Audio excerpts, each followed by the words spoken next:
The lesson I chose is what is the meaning of prepare the way of the Lord? It's very short. And then I'll talk about some of the adventures of the last 3 weeks. What does prepare the way mean? It means make ready for the reception of whatever Christ may wish for you to do and to have done. Christmas is not just for disputes, fighting about who has the biggest big screen TV or who has paid the most or the least these days for something.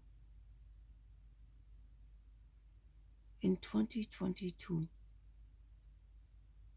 make this holiday season about more than spending, saving, and being run down. Make it about something bigger than you, your family, your house, your car, or any position. If you don't believe, make it about improving the electoral process. Make it about something you believe in and improving that thing.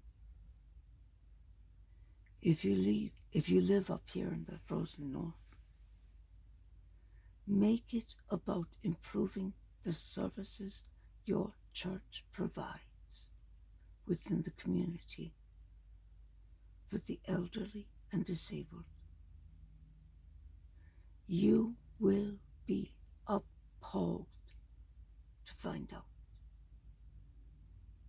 that there are no programs for high schoolers to do services for the poor and elderly. There are no services to go out in each snowfall and shovel. There are no services to assist in the South with lawn mowing and the like. None. Or if there are, they have to pay. With what? Many of them are living on less than $1,400 a month.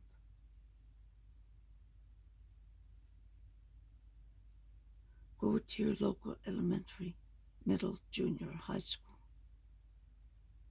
If education is what you believe in, make this season about that.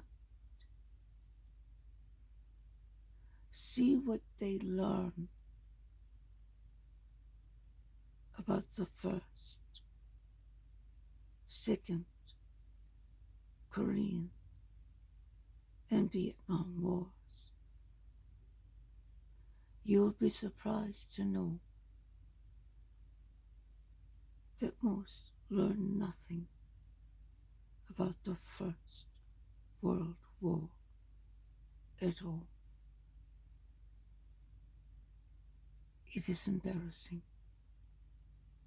It is horrifying. They don't know anything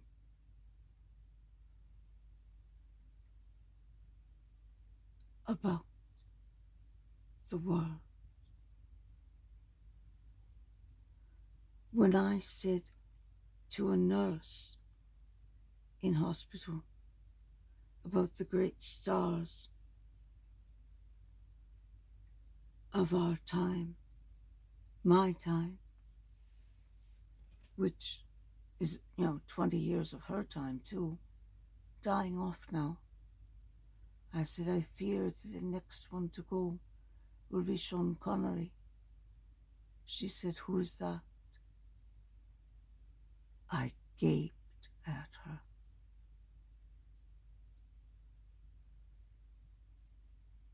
these men fought in World War II, and they know them not. Teach these middle schoolers what was the Second World War, what was the Depression. Many of you and your parents too understand it. Your parents for sure remember and talk about it. Teach them.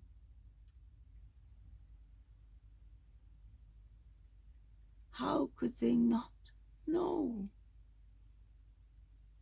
These are 16-year-olds who don't know what a Holocaust is. That is not an education. That is an abomination. So what if they need to know maths for a stupid test? They need to know about the Holocaust for life.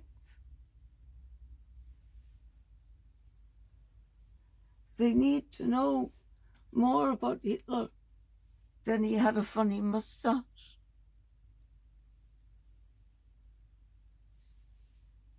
They need to know what started World War I, and that was economic isolationism. Gosh, just like Trump was trying to do. And it started with Russia bombing parts of Central Europe.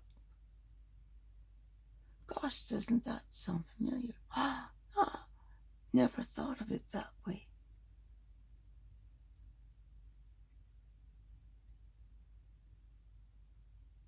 Look at your children's children and ask them what they learn in history or civil knowledge or civil studies, because it's not called history anymore. They changed the name to hide the sins.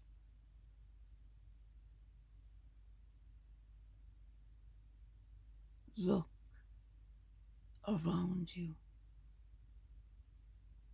Prepare the way of the Lord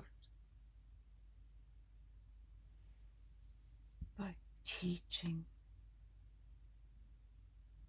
Prepare the way of the Lord by preparing the children to understand what has come before.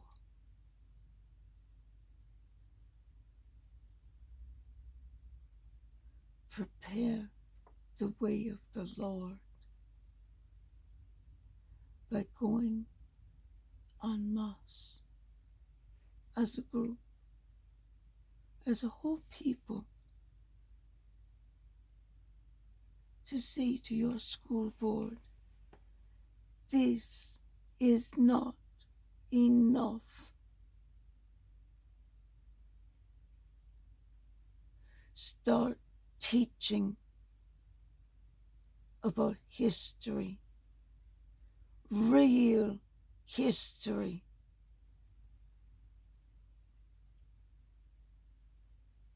In the 4th grade. They can too handle it. We handled it. And yes, you can too include all the stuff about this group, that group, the other group, because it's called complete history. Well, that's not in our books, then write new books. Start now. It takes less than 7 months to write a history book. It takes less than 2 months to edit it to make sure that you've got red, black, blue, every single color person in there. You do not need separate books to include the Chinese and Japanese perspectives on what's happening in their fronts.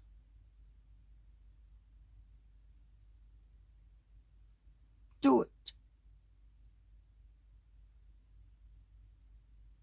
Teach them.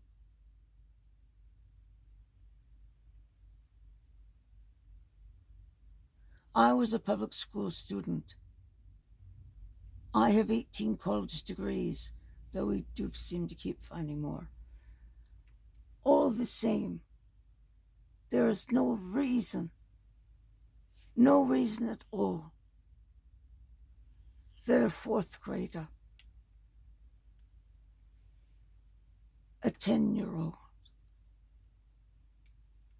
doesn't know who Marilyn Monroe is. That a 15-year-old doesn't know the 3 presidents that came before George Bush.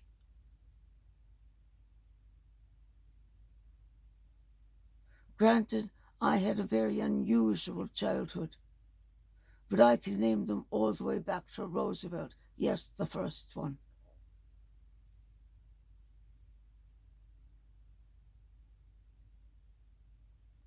And a quick recap of what's happened to me in the past 3.5 weeks. On the 4th of November, I went into hospital for a head injury. At about 3 in the morning.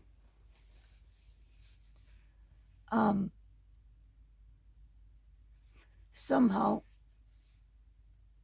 I was never treated for that.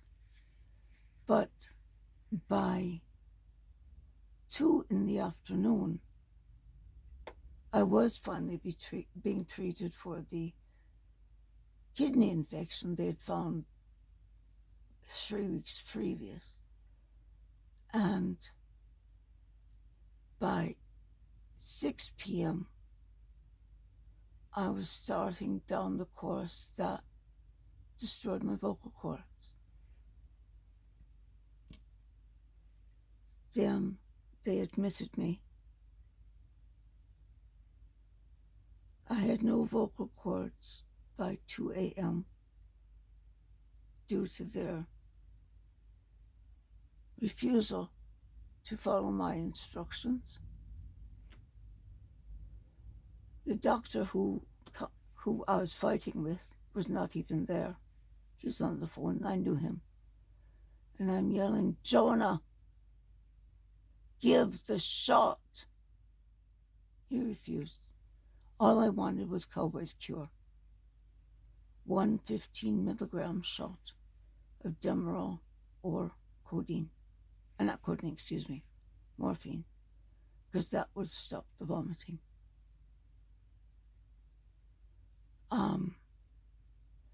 Then they started an IV that had a leak, but they wouldn't find the leak. I offered to just tape each junction. No, we can't let you do that. Why not?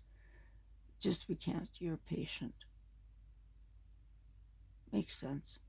So I now have this growth on my left breast that is either a burn or cancer or one of 3 other things, depending on where you're standing and what day it is and who's paying. Then I have coronary heart failure, congestive heart failure, or I have part of my heart has stopped. That part is true, caused by excessive IV solution. Of course, I didn't do that to me. They did that to me.